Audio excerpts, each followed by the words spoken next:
we just defined the square root of negative 1 as I, which is the imaginary unit, and now we're going to simplify some radicals.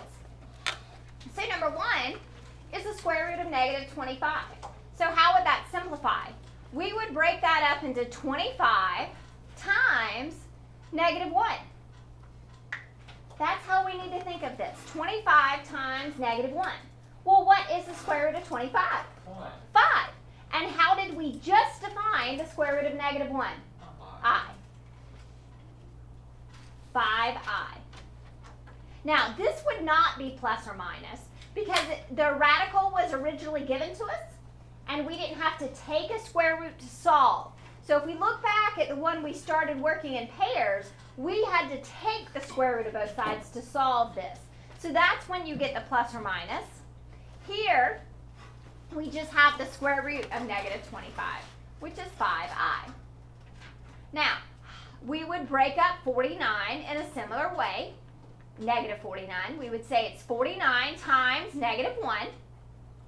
And this is negative 3 times the square root of 49 times negative 1. What is the square root of 49? 7. And what is the square root of negative 1? I. So this is negative 3 times 7 times I, which gives us negative 21i. Okay? Now, 40 is not a perfect square. So we have to go back and remember how to simplify our radicals. When we simplified our radicals, we thought, what is the largest perfect square that is a factor of 40? And so we go 1 is a perfect square, 2 squared is 4, 9, 16, 25, 36. I'm just going through my perfect squares. Well, the next one's 49, which is bigger, so the only one that divides into 40 is 4. So we would break 40 up into 4 times negative 1 times 10. Does 4 times negative 1 times 10, is that product negative 40? Yeah. And then we can simplify. What is the square root of 4? 2. What is the square root of negative 1? I. And we don't know the square root of 10. It does not simplify any further. So it's 2i root 10.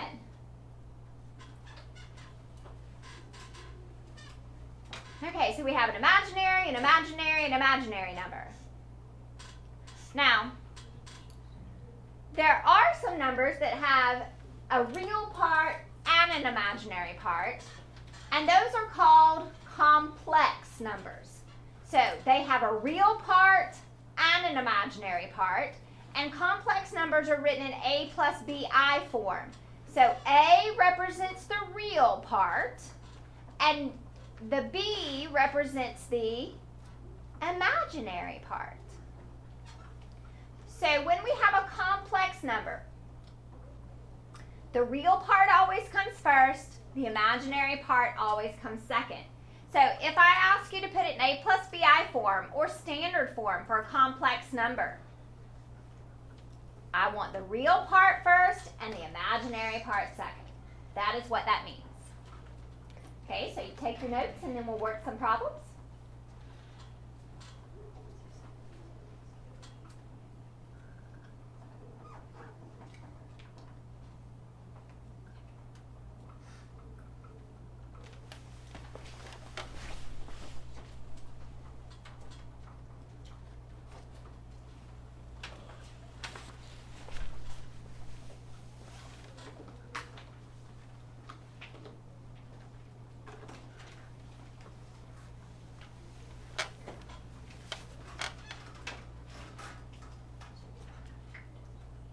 Okay, so if we look at the first part, there's nothing to do with the 7, but I can simplify the square root of negative 9.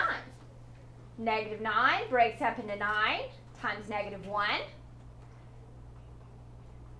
The square root of 9 is 3, and the square root of negative 1 is I. So this is a complex number, 7 minus 3i. The 7 is the real part, and the negative 3i is the imaginary part.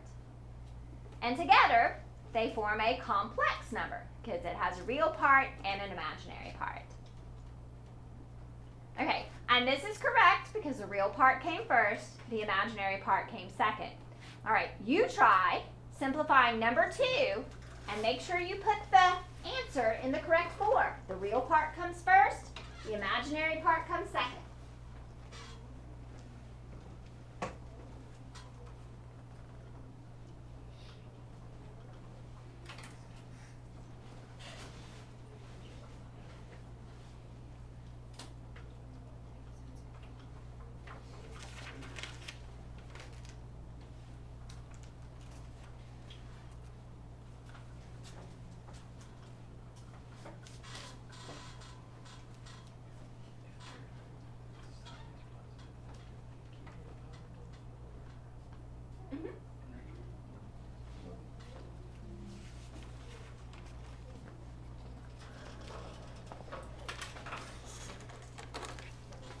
Okay, so the square root of negative 64, did you get 8i? Yes.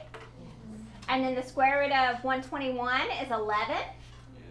Okay, but in proper form, the real part would come first, the imaginary part would come second. So that's in standard form. 11 plus 8i. Any? You can write it like a regular I, but I always will try to make it cursive.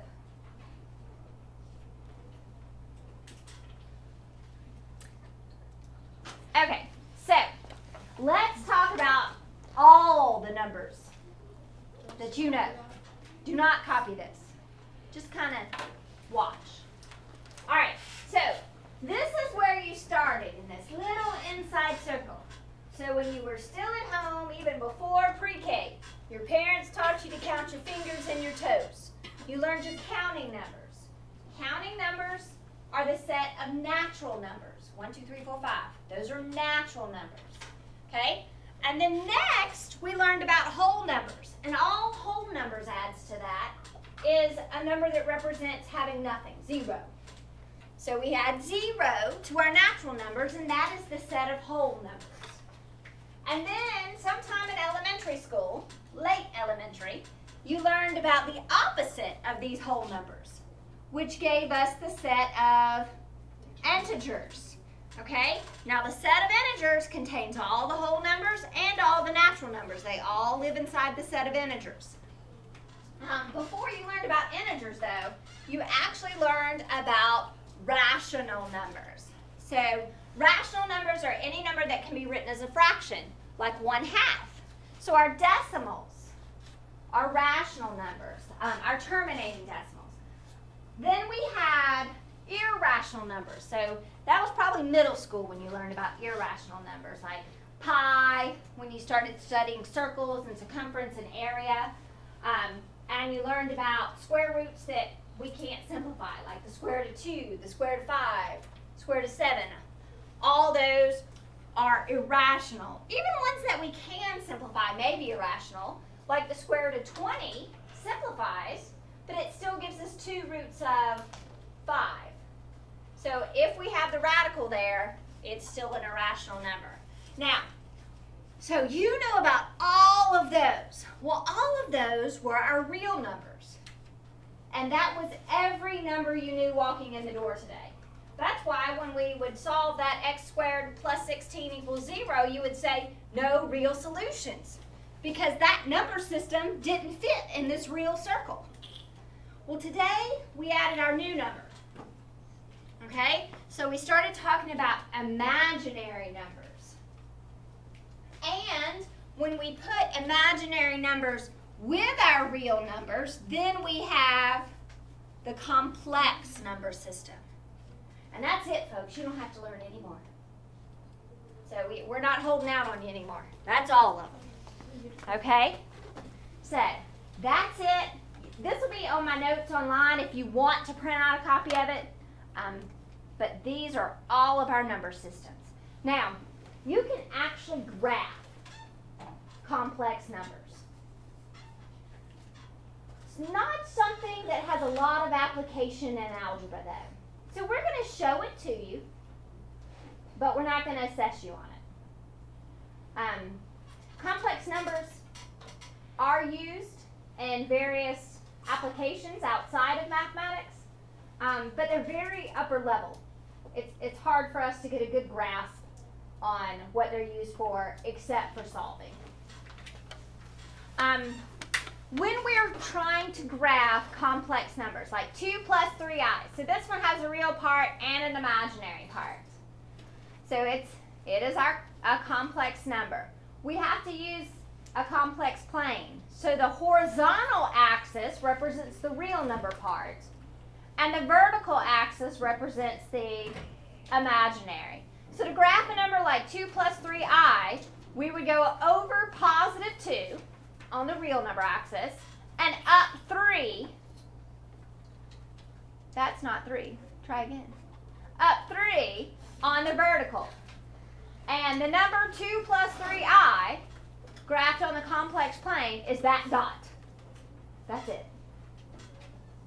Okay, now this one you're looking at it and you're going, well, Miss Willoughby, that's not really complex, it's imaginary. Can I put a 0 right there?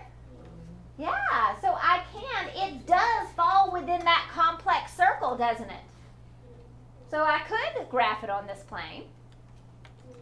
And this is negative 4i. It just means I don't go left or right any. I stay right here. And I would go down 1, 2, 3, 4. And that's how I would plot that point. Okay. Any questions about our introduction to complex numbers today? Okay. You have 10 minutes to work on your homework.